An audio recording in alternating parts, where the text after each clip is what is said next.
Welcome to the Movie Spoiler Club, the channel where you can watch movie, television and streaming series within minutes. Today we're going to spoil the movie Enemy at the Gates, 2001. This movie story plot is about Vasily. Jude is a young Russian sharpshooter who becomes a legend when a savvy politic officer Danilov, Joseph Fiennes, makes him the hero of his propaganda campaign. Their friendship is threatened when both men fall in love with a beautiful female soldier Tania. Rachel Weisz. As the battle for the city rages, Vasily faces the ultimate challenge when the Nazi command dispatches its most elite marksman Major König, Ed Harris, to hunt down and kill the man who has become the hope of all Russia. The story opens in the dead of winter. A wolf trots over the hardened snow in the forest as two hunters sit quietly with their rifles waiting. The wolf sniffs the ground and then the air. One of the hunters whispers loudly to his young accomplice, "Fire now!" In a different time during World War II, a train convoy is rolling down the railroad tracks. The train brakes to a halt.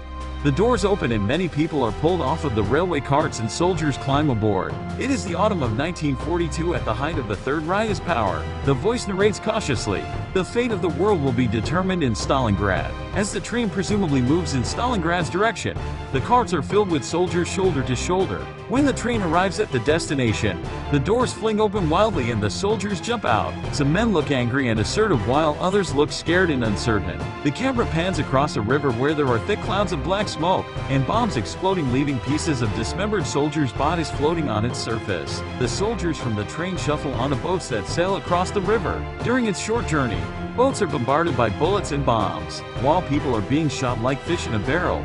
A man shouting into a megaphone attempts to motivate and prep the men up. The words fall on glazed eyes and can't break through the sound of planes and bombs blasting nearby. Boats sail into a dock where the remaining living soldiers must wade through the dead to fall in line to grab their rifles and bullets. These young men struggle to process the scenes in front of them. The planes swarming low in the sky, the smell of smoke and burning flesh fill their noses. Every other soldier is issued a rifle, while another will receive bullets to go in pair. A tank treads through the streets, negating the Russian soldiers to surrender with the propaganda voice, "The Third Reich is not your enemy." In the courtyard of the city, there is a huge statue of children holding hands and dancing in a circle. There are piles of dead soldiers laying on the ground. One Russian soldier rushes in and lays down, pretending to be dead. As he falls lifeless among the deceased, some German soldiers stroll in and begin to spray bullets into the dead soldiers, as a means to kill off anyone who may be still surviving. These bullets miss Comrade Danilov. He decides to pick up a rifle from a nearby dead soldier. He spots German soldiers who have secured the area and are attempting to let their general taking a shower. He is about to take a shot at the soldiers. Then he is interrupted by another soldier lurking among the dead. This soldier advises that he should wait for an explosion before he shoots. The soldier tries to wait and gets the opportunity. He pulls the trigger. The click signals, but the gun isn't loaded. His fellow comrade eagerly gestures to hand him the rifle because he has bullets. Commissar offers to let the other soldier take the shot while sheer panic sets in. The soldier loads the gun and takes his shot. One man falls to the ground, then two more. Each fatality issued in perfect timing to the bombs in the distance. Each target falls dead before anyone can realize what is happening. Comrade Danilov amazed at the precisions, and they introduce themselves to each other. Comrade Danilov, Commissar, and Vasily become close friends. Later that evening, Nikita Khrushchev emerges from his office to address the Russians, at a loss of how to keep the Germans out. Every soldier mutters the same tired and rehearsed response, except for one voice in the back. The voice of Danilov, Commissar, rings out as he responds with hope. This intrigues Nikita, and he steps closer to hear more. Danilov astutely declares that the people need something to believe in. They need heroes. Nikita is so pleased with this answer that he promoted Danilov, and so has his new friend Vasily. Vasily is now a part of their esteemed sniper division and the hero they need. The next day, the sniper division is out on patrol, scoping out the area. Vasily is in position and ready to take a shot when something rustles behind him. All guns are pointed at a young boy. The boy smiles warmly and mentions that he recognizes Vasily, the greatest Russian sniper. Vasily is flattered, and when the boy invites him over for a meal, he agrees politely. The boy introduces himself as Satya, and when they arrive at his home, his mother greets everyone warmly. It doesn't take very long for the soldiers to make themselves comfortable with their feet on furniture and cigarettes hanging from their lips. They begin drafting a letter for the war propaganda. There's a knock on the door that startles them momentarily. but Satch's mother calms their nerves and assures them it is only her daughter. Tania enters the home like a breath of fresh air, and the two men can't bear to look her directly in the eyes. Her beauty has seemed to stun them, as both men feel a strong sense of attraction toward Tania. The tension builds as the battle begins between friends. Who will prevail? Brains or brawn? Later that day, when Vasily is asleep, a fellow comrade rushes in to wake him up. There is a target hiding out in a department store. They need Vasily to snipe him. They make their way to the location. Vasily takes a position and makes his shot. He hits his target, then go inside the building to clear the area, but realizes they are sitting in a trap. While they try to figure out what's going on, Vasily finds something suspicious on the ground. He bends to pick it up and examine the object. It's a gold-filtered cigarette. A fleet of planes swarms the area and rain down bombs, causing glass windows to shatter and buildings to collapse. The team wants to fall out, but Vasily insists that they stay put. One of his comrades named Lamilla darts off and is sniped immediately. Next, we see the man smoking his gold-filtered cigarette and reading the newspaper. He is reading about the famous sniper Vasily. The man known as Major König makes an irritated comment about the man while he gets his shoes shined. The shoe shiner looks up and mentions that he knows all about Vasily. The boy is Satcha. When Vasily tries to explain the weirdness surrounding the department store incident to Danilov, Danilov smirks and says there is a German sniper who is studying him, practically hunting him. Vasily isn't comfortable with this notion, but Danilov assures him that Vasily will be one step ahead next time, and that he has nothing to worry about. Months go by with Vasily and König attempting to escape death. Each time brings on the death of a fellow comrade on the Russian side. First Lamilla, then another close acquaintance, and finally Kulikov. Each trap set, Vasily narrowly misses and triumphantly returns to camp with his life and the death of others on his conscience. At camp, Danilov insists that Vasily speaks with Tania about transferring to work at the same division as Danilov. Vasily agrees to find her and talk to her.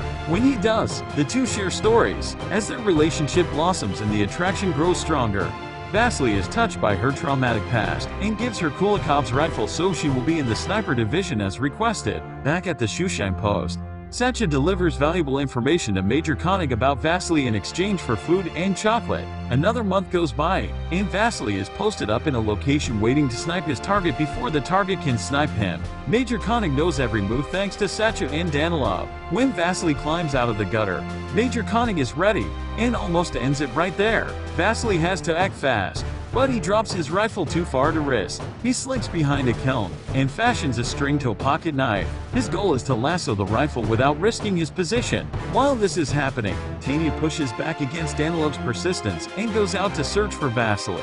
She knows exactly where he is. When she finds him, Vasily is nervous she will get shot. The two devise a brilliant plan. She flashes some glass that causes a blinding reflection. This distracts Major König long enough that Vasily can grab his weapon and take a shot. He able to hit at Major König's hand. They both manage to live another day. To celebrate, they drink, dance, and share an intimate night together in a crowded damp tunnel.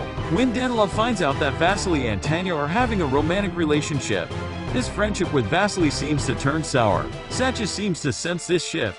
Vasily goes to Danilov and begs him to stop writing about him as the hero, because he feels that is something he is not. Danilov refuses. Danilov has used Vasily, Tania, and Satcha for his own personal benefit. But the tables are turning. Satcha informs Major König that Vasily will be at the chemical factory, which means that Vasily must show up, because if he doesn't, Satcha might be in danger. Vasily cannot bear to have another life lost in his honor. He goes to the chemical factory but falls asleep in his position. There are bombs in the area where Vasily falls asleep. The news reports that Vasily has been murdered. Major König doesn't believe the paper and tells Satcha not to believe it either. Major König is ordered to remove his tags for the next rendezvous. Major König has found the perfect spot. He tells Satcha about the spot and orders him to tell no one and stay home. In the suspicious that Satcha acts as double spy, Satcha runs to Vasily and informs him that they will meet at the water tower tomorrow. Vasily runs to the tower because he can sense that Tania is already there. Vasily shows up in time to save her. She confesses her love. Danilov shifts the narrative and slanders Vasily's name in the paper. Satcha goes against orders and Major König finds him. This incident is upsetting Major König. As the two walk together, an eerie uncomfortableness seeps through the air. From the tower, Tania can see something in the distance. It's the little boy Satcha hanging from a crane. She screams in horror and rushes to find his mother. Vasily vows to kill the German sniper, and the two separates. Tania arrives at Satcha's home with Danilov. The two are urging his mother to flee with them. and when she refuses because it is her home with Satya. The two decide to lie. Instead of telling his mother that Satya was murdered, they tell her that her son has switched sides. With this news, she agrees to go with them. On the way to evacuated boats, a bomb explodes in front of them. Danilov and Satya's mother are a little injured. Then on the ground lying unconscious is Tania. Satya's mother is horrified and tries to get Tania to wake up. The medic refuses to take Tania on the boat at first, but Satya's mother manages to beg him, and both of them are allowed to get on board. Danilov reaches Vasily and tells him the horrible news about Tania, because he thought she was already dead. With the full weight of his destruction finally settling in his bones, Danilov can't live with himself any longer. He removes his helmet and puts himself in the open so Vasily knows the sniper's position. The sniper shoots him immediately. After the shot, König decides to do what he has never done before. He chooses to relocate. This time, Vasily really is one step ahead. Major König senses he is seen. König hunches back and takes off his hat, while Vasily has his weapon locked and loaded. He shoots König straight in the face. Vasily grabs Major König's rifle and travels back the way he came, resting the rifle in Danilov's arms and heading back to camp. 2 months later, in 180 days of combat, the Germans surrendered. Vasily goes to the hospital in search of Tania. Tania has survived, and although the nurses have no record of her stay, Vasily knows she's there because an address on a letter. He walks through the aisles of cots until he finds her. He sits down beside her and the screen fades. Movie trivia. Do you know that Jude Law and Ed Harris were cast largely on the expressiveness of their eyes? They were frequently called to convey emotion without saying a word. This movie gets the movie rating of 7.6 from IMDb, Tomatometer rating of 53 and audience score of 82 from Rotten Tomatoes. Thank you for watching, and be sure to hit like, subscribe, share your thoughts in the comments section, and hit the notification bell for the new movie spoiler video every week.